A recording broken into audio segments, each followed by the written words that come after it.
early January, Ghanaians were pleasantly surprised to see the country's Speaker of Parliament, Alban Begbin, dressed in traditional clothing instead of a ceremonial outfit with colonial links. He addressed Parliament on the reason for adapting Ghana's traditional attire.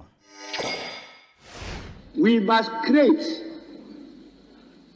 a unique set of values and norms that will give a unique character to our Parliament to set it apart from the colonial legacies of the British system. Hello, I'm Mubarak Kenya, and a warm welcome to Africa Today, a weekly program that gives you an alternative view of events making headlines in Africa.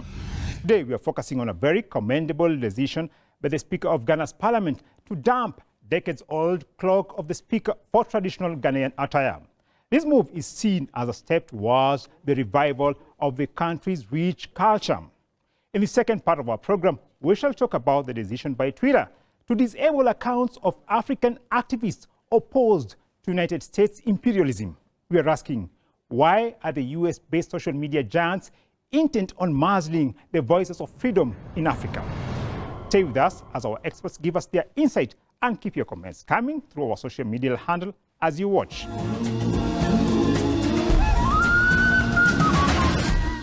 Ghana back to the roots. The Speaker of the Parliament in Ghana, Alban Begbin, fulfilled his promise of limiting the wearing of Western suits and gowns during sitting in the House.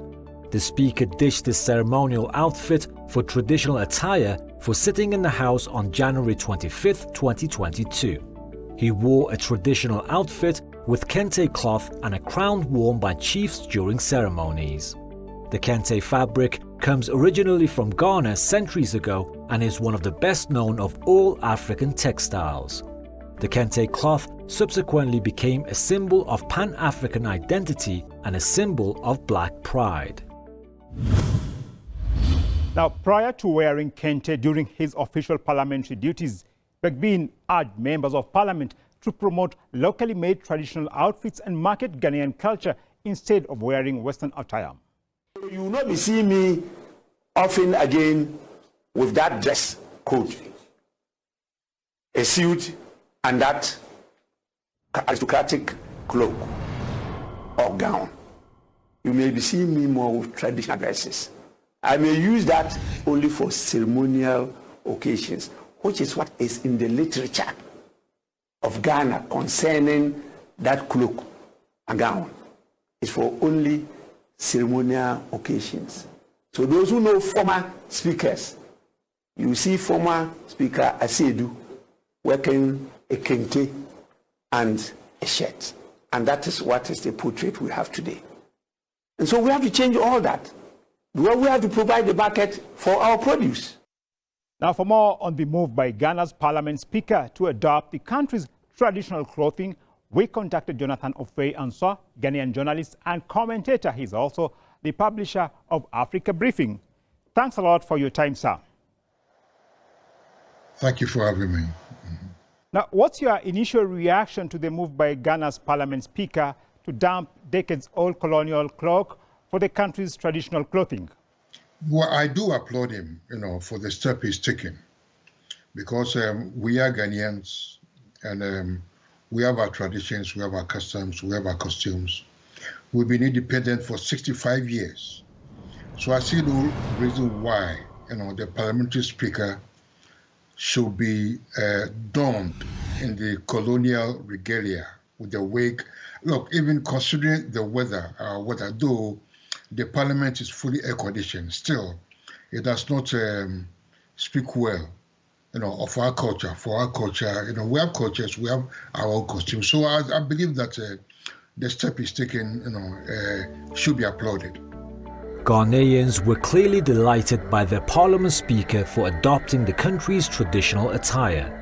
Many Ghanaians say the Speaker showed the way in promoting the Ghana brand, and he urged the Chief Justice to emulate the Speaker in ensuring that lawyers and judges are also permitted to dress in local fabrics in court. Can we say there is some sort of revival in the country and people are tired of colonial relics and want to return to their roots?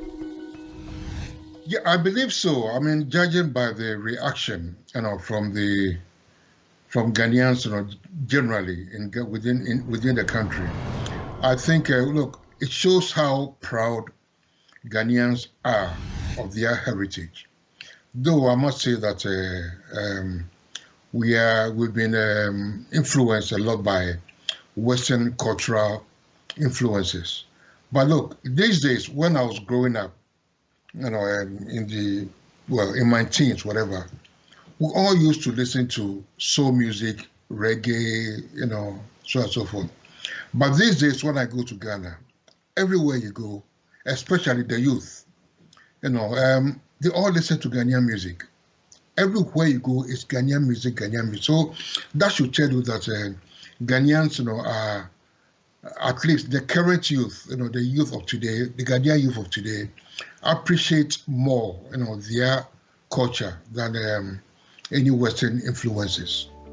The Ghanaian government has introduced the use of locally made Ankara fabrics as school uniforms in order to promote African prints. The Speaker of Ghana's Parliament says his decision to adopt the Kente traditional attire goes in line with the aspirations of the first President of Ghana, Kwame Nkrumah. That this decision accords with some of the propositions of the first President of Ghana,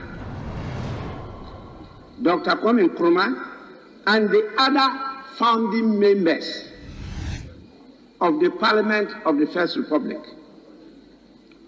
The dominant dress code of members of the National Assembly of Independent Ghana was native costume.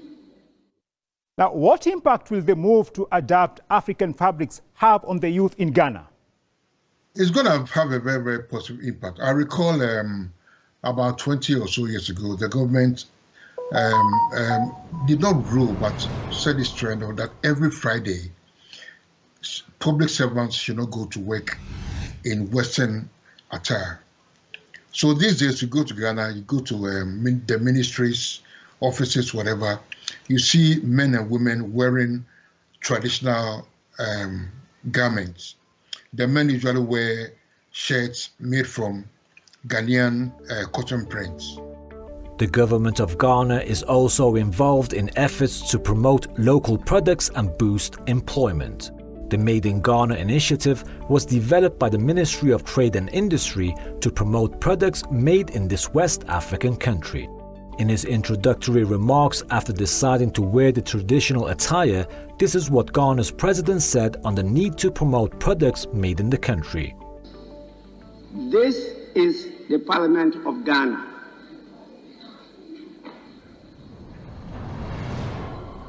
It's a unique made in Ghana product.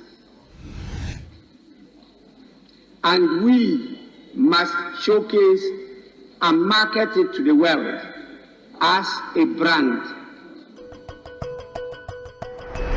Can the move to traditional attire be replicated in other sectors to attain self-sufficiency and disentangle the country from dependency and neo-colonialism?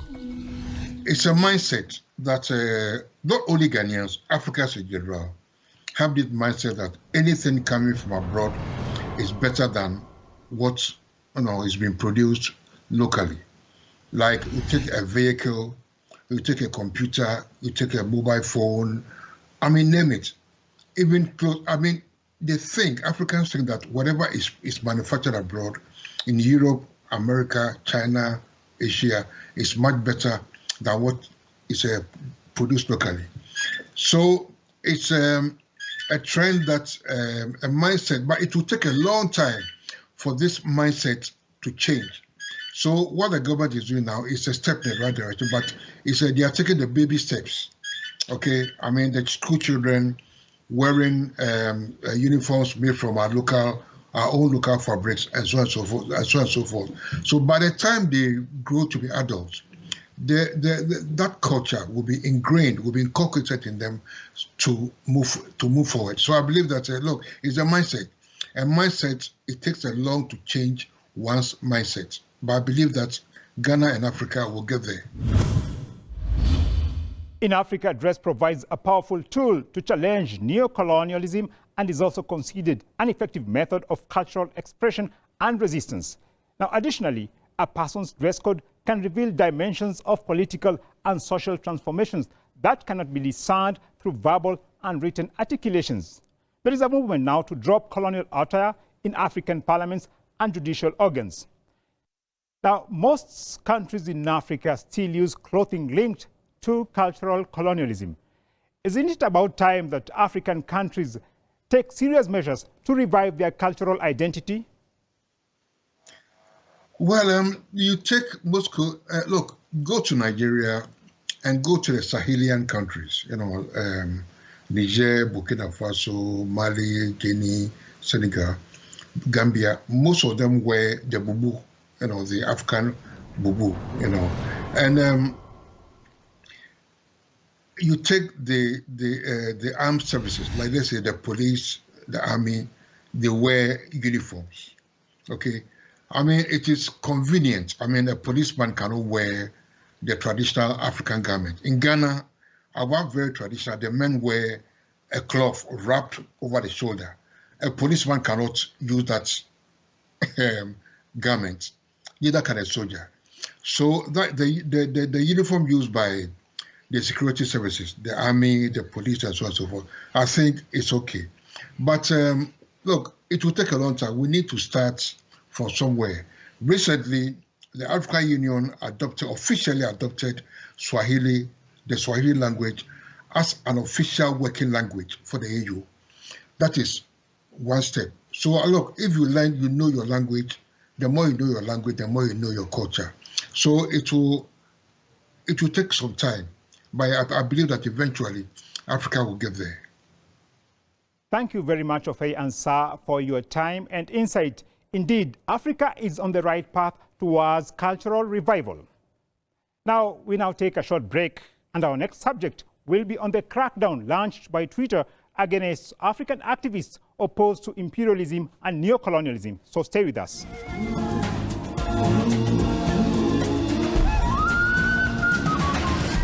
Twitter crackdown on African activists.